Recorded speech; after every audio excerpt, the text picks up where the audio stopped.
korom gajwang okwatend piny owacho ma counties ma pacho ka mondo ti kanyakla mar bero chal kod aluora mar Nam Lolwe mabiro kaluwore gi lokruok ma lwasi ma Nam Lolwe ma bende ikele kokalo lil mar aoche mago mamol mawuok e counties mamoko kochomo Nam Lolwe.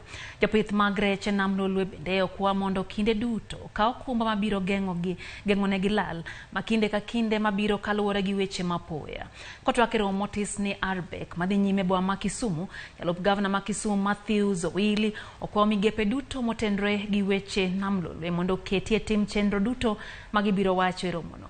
Jatend migawo Salim Mvurya ma bende noyuoro e romono noloso ewi chenro mar medo bero ohala e aluora ma Nam Lolwe kendo twak ewi chenro mar gero kar tiegruok mar weche nam ma piny owacho mamalo osepuodho kendo osiro gi omenda maromo bilion 2.5. Romono chakore kawuono kendo pod odhi nyime nyaka tarik 1 dwe mar 12.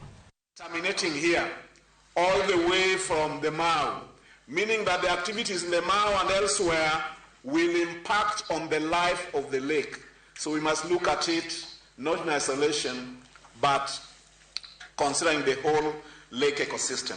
We believe that today we'll have some outcomes, and we must carry those outcomes from the conference room into the industries. The Kabonyo Fisheries and Aquaculture Service and Training Center, whose implementation will be commencing within the coming month with support from the government of Kenya and the government of Hungary.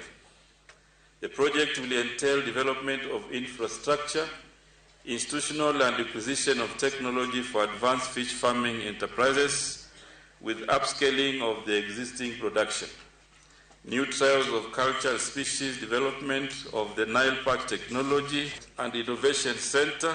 I note with great satisfaction that this project, which will cost initial phase, will be 1 billion, which has already been approved by Cabinet, and the second phase will also include another 1.5 billion, so a total of 2.5 billion in this aquaculture center at Kabonyo.